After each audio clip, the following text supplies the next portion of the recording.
Hi, Andrea. Hi everyone.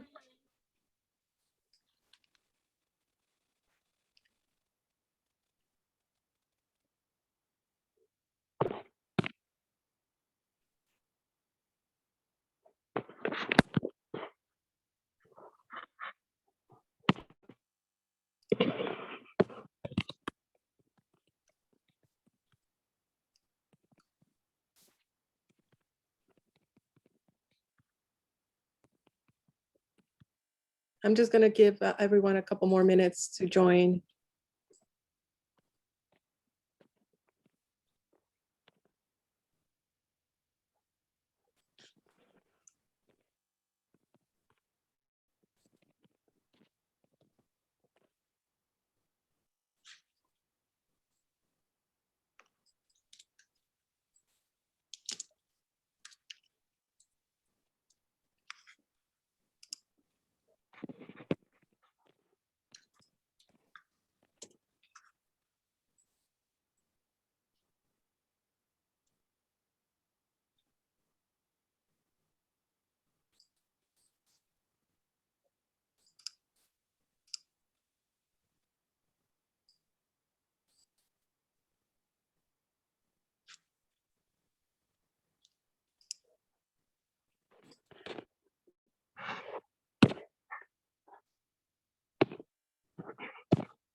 Okay, so let's just get started with introductions. Connor, do you want to start introducing yourself? Sure. My name's Connor Everts, and I'm the old man of water. I've worked on energy and water issues for many years, but kind of got stuck on desalination years ago, and I'm happy to be here and work with Andrea and Azul on this issue. Great, thanks. Lucia, do you want to introduce yourself? Oh, hello everyone. I'm Lucia. I'm an organizer for Youth Climate Strike Los Angeles, and we're partnering with Azul to bring you guys this wonderful webinar. And I'm super excited that all of you are here. Yeah, thank you. Thank you for letting us present tonight. So my name is Andrea Leon Grossman, and I am with Azul. I'm the Climate Action Director, and I'm working on this campaign to stop Poseidon from building another desalination plant. So great to have you all tonight. And I'm just gonna go through a quick presentation. Connor and I will present, and then we will take questions that you may have. And then after this, we will just do a quick workshop on how to present with a water board, because they will be taking public comment on Friday, next Friday. So if you have any other questions besides that, you can always raise your hand or put it in the chat or in the Q&A, and I'll be on the lookout. So again, thank you all for showing up. And with that, I'm going to share my screen.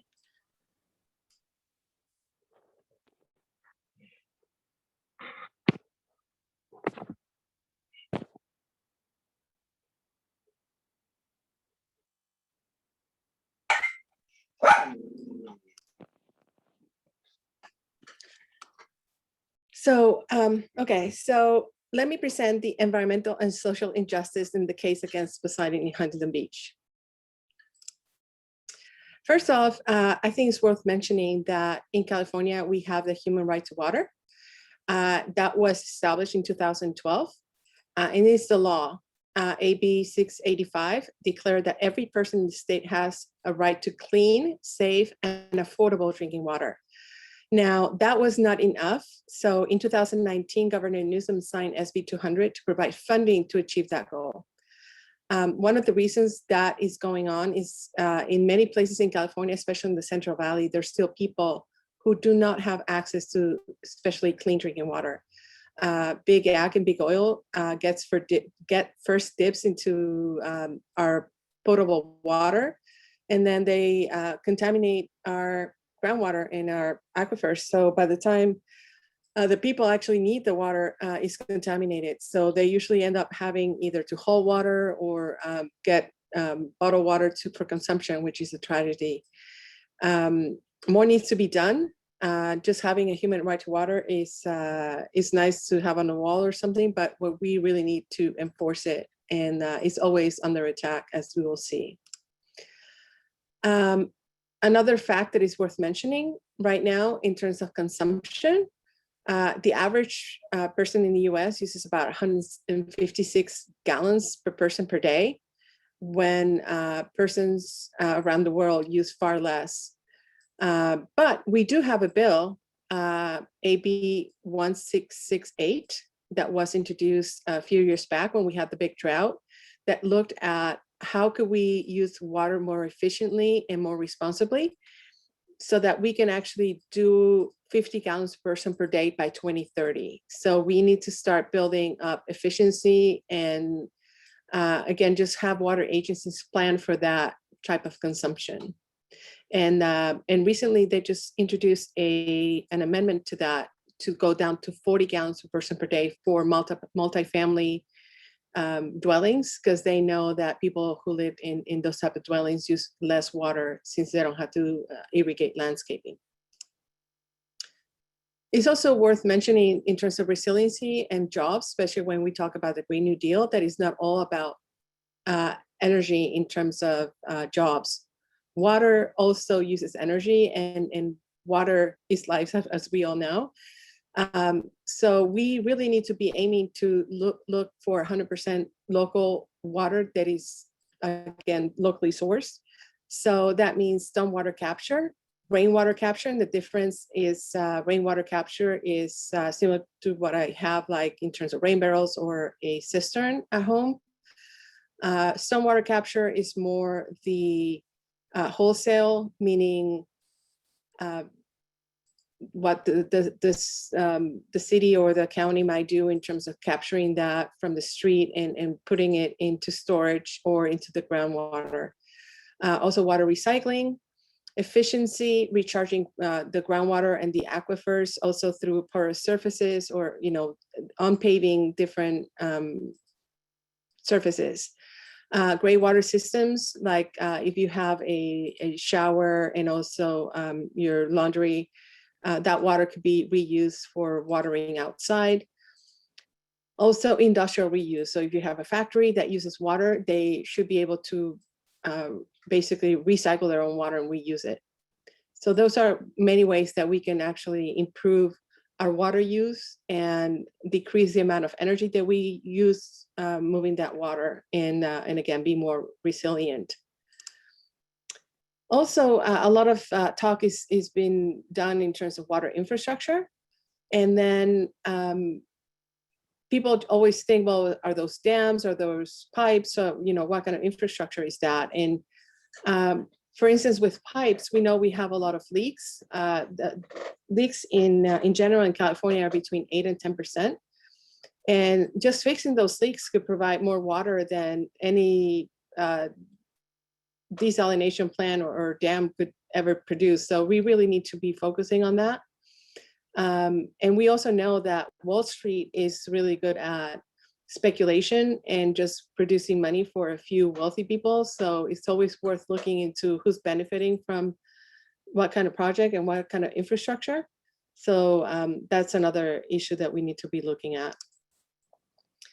One thing that just came out a couple months ago, is the fact that we have $1 billion in water debt.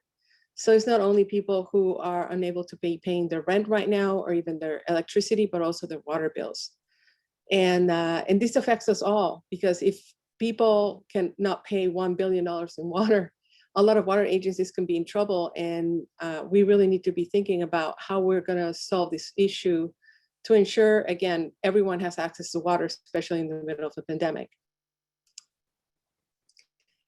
Now, on to Poseidon. So if you look at the different ways to source water, the most expensive one by far is desalination. And we do have a study by Metropolitan Water District of Orange County that shows this is the most expensive water they can get. This is the costliest and also the most risky way to get water. We also have a UCLA report that shows this is the most horrible project basically for low-income families in Orange County, because the water that they'll get that basically will trade off for imported water is not going to provide any benefits, but it will cost a lot more and it will hurt families, especially those low-income residents. Poseidon also keeps saying that this is carbon neutral and it's all good because they're going to be buying credits elsewhere, renewable energy credits. But also it's worth looking into what kind of renewable energy credits are buying. And some of them are in the Central Valley with dairy digesters where they produce biogas. And those digesters actually end up hurting other communities in the Central Valley, also environmental justice communities, and trying to greenwash a fuel that is not really clean. Also biomass, which is basically incinerators and polluting communities elsewhere.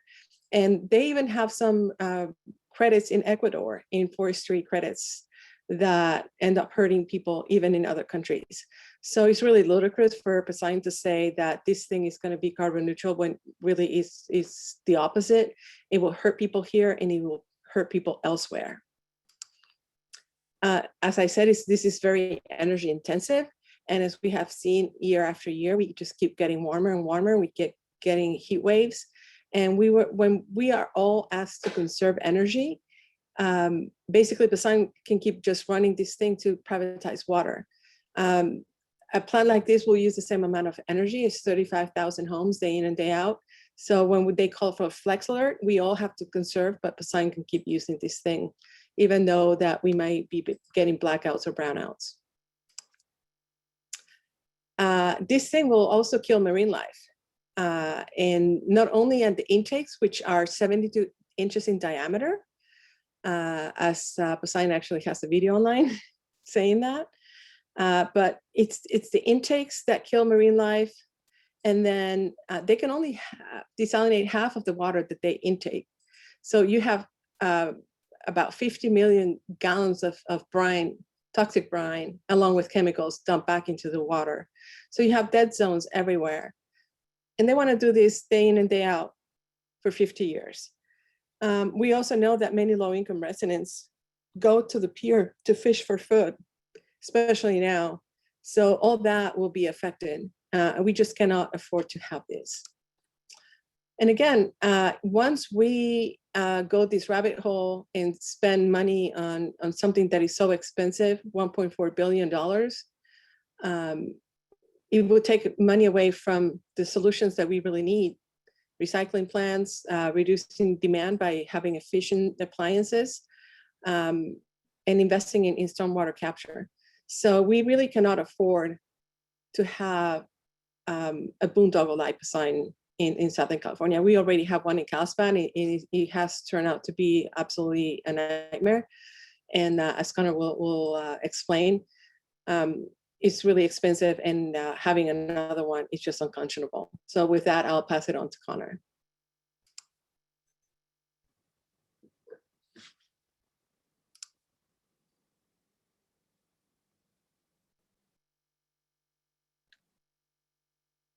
Connor? Here we go. Am I unmuted? And is my picture up? Yeah, I can hear you. Okay, if you can turn on my video, but if not, I'll just keep going. All right. I wanted to thank Andrea. She's done an excellent background. When you talk to people about the idea of ocean desalination, it sounds like a good idea until you learn more information. You're going to have an opportunity tonight to learn all the dirty tricks that this private corporation has tried to sell this project on when there's more immediate needs. To start with, there is polluted groundwater in Orange County. The cost of cleaning it up is going to be about $1 billion, about the same price of a private desal plant, except that money would be invested in clean water that we would see the results of right away. And those chemicals are called PFAS and PFOS. They're what are in fireproofing, that it happens to children's pajamas, that happens in pots and pans when they cover them with non-stick materials. It happens in firefighting on airports and other bases that washes off military bases as well. And for years that's gone on. We've stopped some of that family of chemicals, but there are many more. And now the time has finally come to clean it up at a very high cost. So that's one of the first priorities we have to deal with. The same thing that filtering water. People who have a lot of money buy a whole house filter system, pay a lot of money every month to have those filters change out, where we have over 1 million people in the state without access to clean, safe, and affordable water, that human right to water. And they won't get it any sooner if we focus on these boondoggles, which, by the way, have been around for a long time. The idea that we would have desal plants run by nuclear plants started in the 60s, and there's a reason why these projects haven't happened in 60 years. Just one of them that was pushed through in the height of the drought. The water coming out of this versus the water that can be purchased on a much larger scale costs at least 4 times as much. What we've seen in San Diego with the county water authority down there, the impact has obviously been most on those who can least afford it. In the inland hot areas, people's water bills are going $200, $300, $400 a month. So people have just stopped watering a lot of their outside watering. I have a good friend down there who's now a high school teacher who decided to run for her local water board based on the high prices in Poseidon. When she first put in cisterns off her roof and got rebates for them because they were offered through the water agency, when she first changed out her landscape to appropriate landscape for a hot, dry area and got rebates for that as well, her neighbors thought she was a little strange. Now they come to her. They not only elected her to a local water board, first woman ever elected to that water board, but they all want to replicate what she's done. We won't have those opportunities if we spend too much money on these projects, because water will continue to get more and more expensive as it has there. Poseidon gets to add an extra 5% in its long-term contract. If we look at some of these costs, if you can kind of enlarge that a little bit, you can see how the price keeps going up. When this project was first pitched, they came to Orange County and there was too much resistance, so they went down to San Diego County. They said the plant would cost $267 million. This one's now going to cost 1.4 billion, same plant. They said the price of the water is going to be $705 an acre foot, which is how we talk about water supply, which is roughly 1/3 of a million gallons. The price now, this coming year, is going to go over 3,000 down in San Diego County.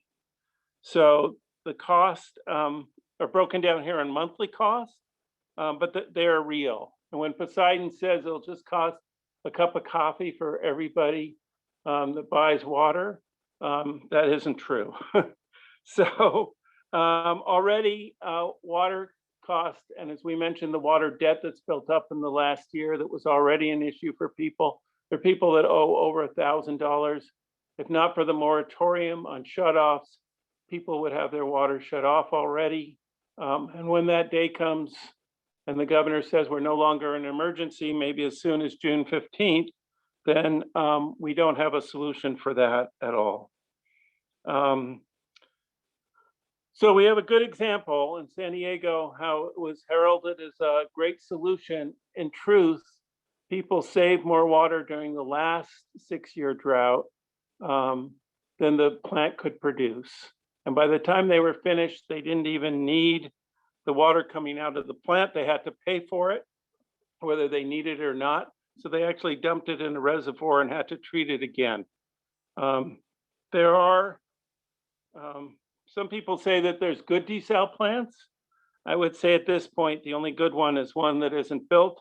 And the last one you would ever want to see where you live is the Poseidon plant as well.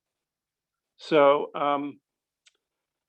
the company, Poseidon, its business model is to go around, buy up the permits, buy up politicians, buy up support for this, and then essentially get a long-term deal and a lease next to an old dinosaur of a power plant.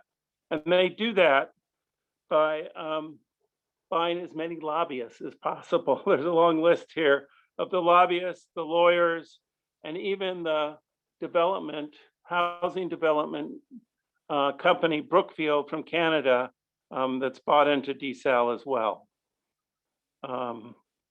The Business Journal talks about this kind of idea that it would be all private money, there would be no public subsidy, was very creative financing. When it came down to it, money was actually taken from what would be Affordable Housing Fund with the state, this group called SIDLAC.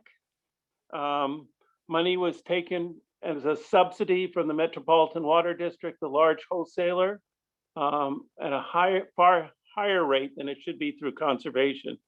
And I just want to say a little bit, I spent a lifetime doing water conservation programs. I got caught up in desal when it came around in the 86 to 91 drought, when there were proposals for about 29 in the state. Only a couple actually got built. The reason's basically because they're too expensive, but there are a lot of other issues.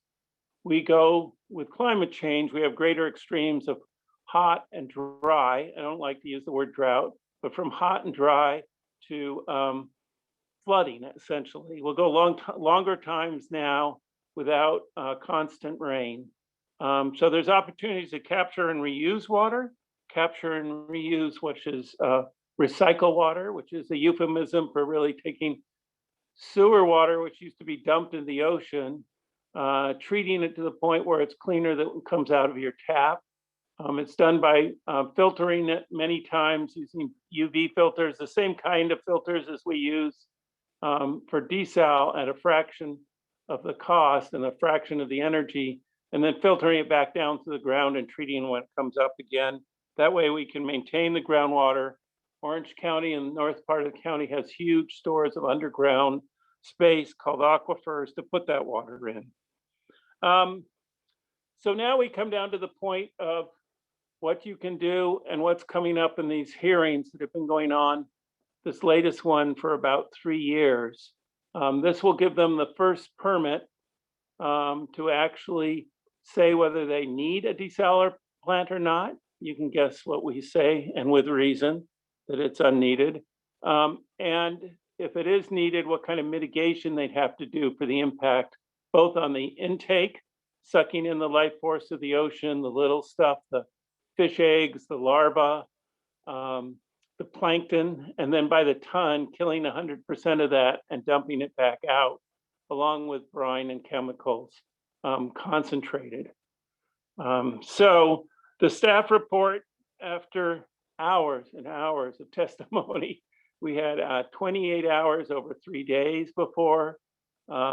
Issues were brought up by board members who are political appointees, the best comments and challenging questions by one African American engineer who was then not reappointed by the governor, left us with people who don't know much about it, have been recently appointed to this board, and others who were not sure.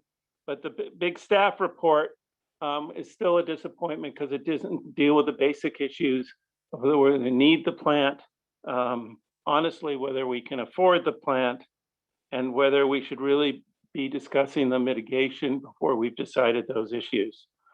So once anybody hears these stories, they're asking, why aren't we doing more community-based conservation programs that provide jobs?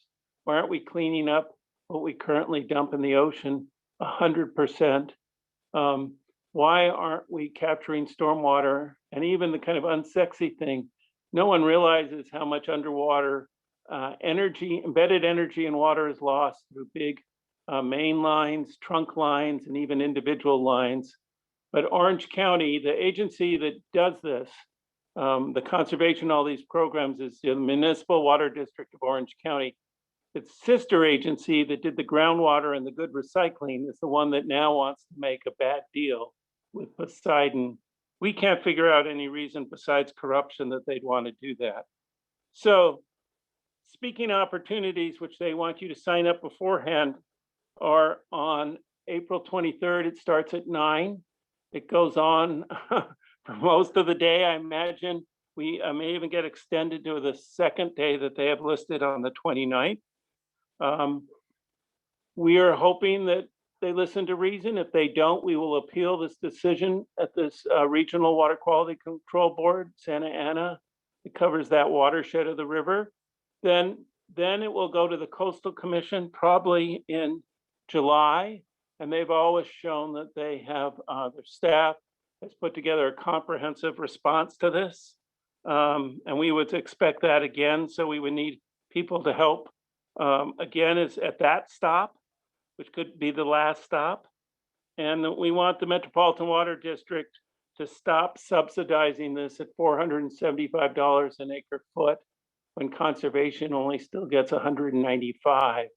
And that agency, which supplies water from both the Colorado River and Northern California along the State Water Project that you see on the 5, is kind of at a decision point of how they're going to move forward on these issues. But they do admit that in last year, their water demand and the year before was the lowest in 40 years, which is a trend we've seen across the West and across urban California, and that they have more water in storage, which would be available than they have in their history. So we're not in a crisis where this needs to be done, which they tried to sell last time. And then lastly, there's this, for people that aren't deeply involved in water, it's the long-term planning, both for the next 5 years and the next 20 years, something called the Urban Water Management Plan at the MODOC agency, which is what the only thing that decides need for these decisions at the regional board. They're very broad, but we're asking for a much more detailed response, and that it also says that you have to respect the fact that people aren't using more and more water. Quite the opposite. They brought their per capita down, still more than where it is around the world, but down to levels that are lower than they have been before. And efficiency continues, and people continue to make changes. So we have a long ways to go. So we'll be arguing that too. this is an issue a lot of people don't know anything about until they hear a presentation like this. So I really appreciate you all being on a Friday night. If you have any questions, we're more than happy to answer them. And I hope you'll be ambassadors and tell others the impact of this. This is the most energy intensive source of water and will create more greenhouse gases if it's run, especially over the long-term 50-year deal that they want to make. So that's the end of my portion, and I want to thank you for the opportunity. Thank you, Connor. I just want to mention one quick thing. So for the Regional Water Board, our message is do not approve this plant. And if you do, please do not allow Poseidon to start polluting or discharging without starting mitigation, which is basically what they did with Carlsbad. Carlsbad started operations 6 years ago, and they still have not started mitigation, which is ridiculous. So basically they said to them, just you can start discharging now and do mitigation whenever you feel like it. And we just heard that they saw the staff report, which basically does ask them to start mitigation that they start discharging, and Poseidon is whining. They went all the way to the governor, and the governor even called the staff, and there's like this big mess and drama going on. But we must not allow Poseidon, if they get their permit, to get an out of jail free card to start doing whatever they did, like they did in Carlsbad. So that's a really important point that we have. And then going back to the lobbying, same thing. I mean, who needs 7 lobbying firms to advocate for something if it was so good? And among them, we have Jason Keeney from Axiom Advisors, who's best buddy with our governor. And he's the guy who from the French Laundry who was signing with him when he was caught. And again, I think this is also a very important issue, especially with access and EJ communities, because low-income folks don't have the money to even hire half a lobbyist. So who's going to speak for the human right to water? So I think that's also worth mentioning. This boondoggle does not need to exist. We really have other ways to source water that are not only easier on the pocketbooks of families, but also a lot friendlier on the planet. So with that, I'll open up to questions if anyone has questions or comments.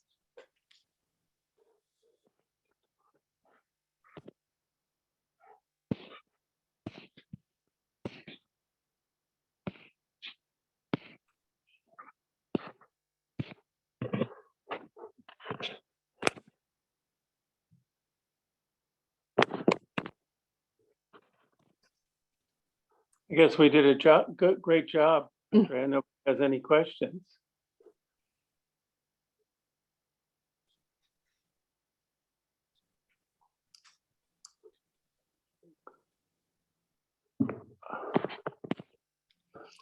You can raise your hand if you'd like. Yeah. You could raise your hand, or you could put it in the chat, and we'll take it. So in terms of lobbying, they have been really pouring an insane amount of money, millions of dollars right now, into local races, not only council races, but also water board seats. Do you want to talk about that, Connor? Sure. It actually started when Huntington Beach in 2003 turned down the environmental impact report. Majority of women voted against it on the council. Poseidon then pushed to have the 3 kind of unqualified people, and they got them on the city council to change that vote, which kept the project moving at that time. Recently, they've invested heavily in both the Orange County Water District, the groundwater agency that's sponsoring them, even though they haven't made a final contract or deal on how much it's going to cost. They went around to city council as well. But for all the money they invested, they only got 1 person elected who was already an incumbent. So it's turning out that the tide is turning on Poseidon. And even though we don't have politicians that have come out strongly against this. Some of them, like former Mayor Debbie Cook of Huntington Beach, became an energy expert and has spoken out and written about this extensively. We can include some links if you'd want some more information, including even the recent article in the OC Register saying that we shouldn't be, subsidizing the cost of a private corporation by not forcing them, as Andrea said, to do litigation. But there shouldn't be these kinds of pressure and investments to change the decisions of what is supposed to be an objective regulatory agency dealing with water quality. That's not how the system's supposed to run. And that's not how the rules are supposed to be changed. And it's over $67 million that they've spent at least on lobbying. They could have spent that money actually trying to do a better project, but they chose not to go that direction. So you'll hear a lot of politicians saying we need water without really understanding the issue or the complexity. The irony is that we're not in a crisis. We're not short of water based on how much we use per person and in the state. It's just that we don't manage it correctly. So if we set our priorities differently, and we've managed to do that through continued droughts and requests to save water, we've always managed to save more. But that doesn't mean the water agencies, districts, and private companies can make money off of it. So I think the lobbying effort's going to come from the groundswell up rather than the top down on this. Yeah, and for those water districts in the OC, usually those folks get between $3,000 and $5,000 to run, and Poseidon poured in up to like $70,000 this last election. It was just insane. So they have been spending heavily into the races to change the dynamic. We were happy to see them lose, but again, the amount of money they're spending is really astronomical. Axiom Advisors, just with them, the last 2 years, they spent $500,000 just in fees, lobbying fees. So again, they spend heavily. They set up a front group called OC Wise, and they say that group is only EJ, labor, business and something, but it's all just a front group. It's really interesting how they tried to put this through. Oscar, I'll unmute you, or I think you need to unmute yourself if you have a question. Yeah. So thank you for the presentation. I've been involved for about 5 years now, and more so of a statement. It's been very hard to organize around Anaheim and Santa Ana. Mainly because this project has been in the works already for, over 15, 20 years. And it's been very mind-boggling to hear that even a lot of folks don't know about the project. So we've been ramping up our outreach efforts for the past couple weeks with the help of Andrea and Azul. So little by little, people are learning more about it. But what else could we do? And not only that, but what was my other question is regarding the politicians, right? So why do you think a lot of politicians are not even taking a stance upon this to begin with? I think there's political pressure. I think it comes both from the top and it comes from industry, and specifically the construction trades who finance a lot of elections. We do get support from the SEIU and other unions that do the wastewater work and even the janitorial work. But it got so absurd that $50,000 was given to a member of the Orange County Water District when he didn't even have an opponent. He in turn lost his election to an engineer who had been on the water district before and came back to fight Poseidon because he was concerned the way things were moving through. We also got a former staffer running. You know, he retired and ran, and he's been challenging this project as well. When they ranked it, it was at the very bottom of future supply options. Carl Steckel, it's his name, Kelly Rose, the one on the Orange County Water District. So I think it's really the first time that people have stepped up and run. So it's not all the politicians, but generally politicians that don't know a lot about water see this as an easy thing to support, and they don't realize that people are turning against it because they realize what the real cost and impacts are. Thanks, Oscar. Thank you.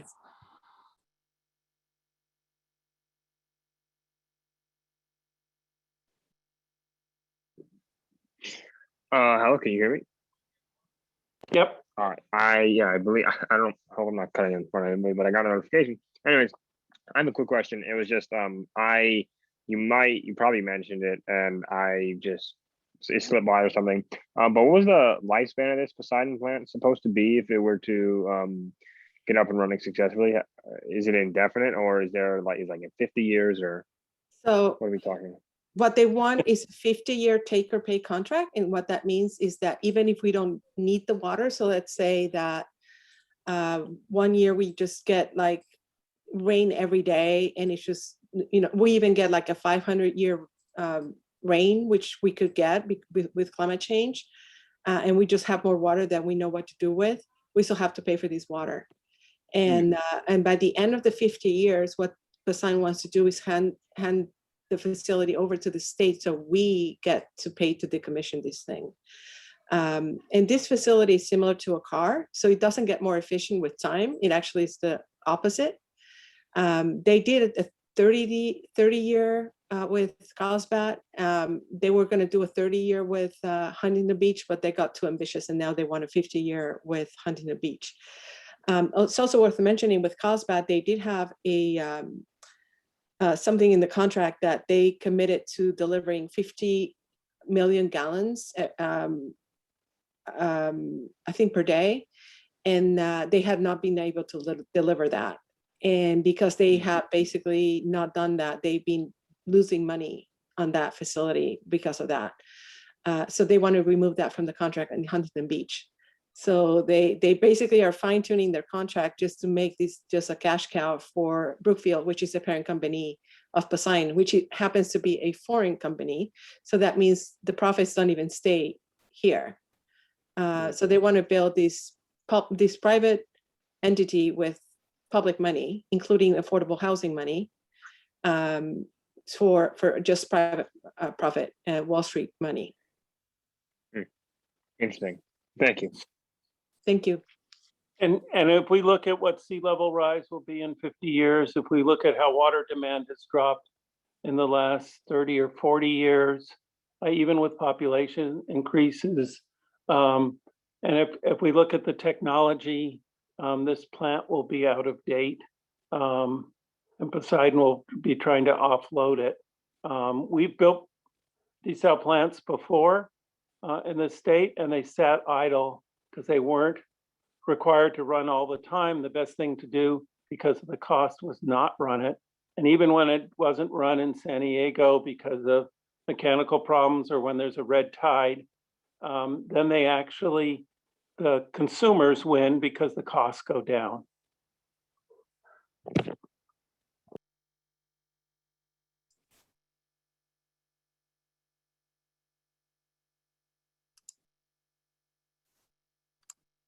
Okay, so next steps. We have this hearing on the 23rd. And in order for you to be able to give public comment, you need to sign up by the 21st. And we do have a Facebook event page on azul.org on Facebook. And I think Lucia was also going to share with you all. So you just need to sign up before the 23rd, again on the 21st. And when you do that, I think the Regional Water Board is going to do what they did last time, which is publish a list of names so that you know when your turn is coming up. Because the first time that we had a Zoom meeting, a hearing like this, they did not do that, and no one knew when their turn was coming up, and it ended up being a 12-hour marathon. So after that, what they decided to do was just to cut meetings at 8 hours and to publish names so that at least you know if your turn is coming up, or if you know that your name is towards the end of the list, you might not even be up until the next day or something like that. So I think that's important to know. And then in terms of public speaking, I don't know how many of you have been in hearings before. So those of you who have, can you raise your hand in the chat or in the on Zoom? Okay, I can see Oscar and Sim.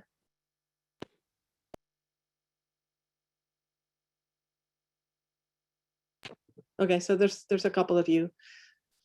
So there's something called the power of three, which is like a lot of people can remember three things. So if you can think of three things, even just three items that we discussed in this webinar that are most impactful to you, and then you can just tell something personal that really affects you or you think is really compelling. Just jot those three things down so that you can actually tell the water board why Poseidon shouldn't be approved. Or, you know, if it gets approved, that mitigation needs to start right away. So we need basically for you to go before the regional water board, thank them for listening to you, and then just go on, and they'll let you speak for 2 minutes. We just need you to be, of course, it's respectful, but just firm, saying, you know, this is a tragedy. This is something that shouldn't be at all. But now that that is before you, it's basically your duty to protect the human right to water. And this is, and then again, you have three things to basically name why this is important to you. So if you can take the time just right now to make a note, whether it's on your computer, on your phone, on a piece of paper, that could be memorable since it's fresh in your mind and you just saw this presentation, so that you can have that for the hearing. That'll be really important. And if any of you want to share that on the chat, that'd be great. And I think that's it. I don't know if Connor, you want to add something to that? No, I see we already have some comments in the chat that would be fitting as well. Someone was asking if we can access the slides. I'm sure that Andrea will share those. Yeah. And 2 minutes, you know, for those of you that get up and speak, or those of you that haven't, can either sound like a very long time or a very short time, but it's usually just enough time to say your name, where you're from, and very concisely say something like, because of the human right to water and the impacts on my community, this plant is, one, not needed, and two, would have to be mitigated before the project starts, if you're serious about this project and serious about the public concerns. Something as simple as that, because they're going to hear from hundreds of people. In the past, we've been the majority, and we want to keep it that way. Other people will say, we need jobs, we need water. Politicians will get up and say, you know, we're going into a drought, which hasn't officially been declared, but we know it's very dry. But the reality is that we've always made it through droughts just by doing more conservation and recycling more water and capturing more water and using it and managing it better locally. So they probably won't ask you any questions. They'll just keep moving through. You'll also get to hear presentations in the beginning, both by Azul and other organizations, and by the proponents themselves. And you can by the time you get done with this, you'll be one of the 100 experts in the whole state on this water issue, because you'll hear a lot of information and it'll differ greatly, and it'll be pretty easy to discern which way you want to go.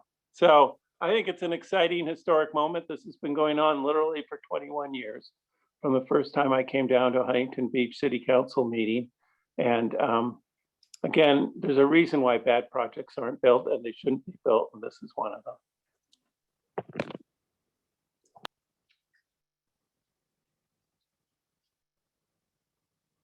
Lucia, do you have any questions or comments? Not really, except for I put in the chat Youth Climate Strike Los Angeles. We made an email campaign toolkit, and this is a super quick and easy way for you guys to show your support and get involved. The first section is an email to Governor Newsom, and the second section is an email to the Santa Ana Regional Water Board. So if all of you guys could do that, that would be amazing. That's great. Thank you. And thank you all for being tonight. I know that it's a Friday night and you'd rather be doing something else, but I really appreciate you being here and listening to all of us and these issues happening with water privatization. So again, I cannot thank you enough for being here and listening to what's going on with Poseidon.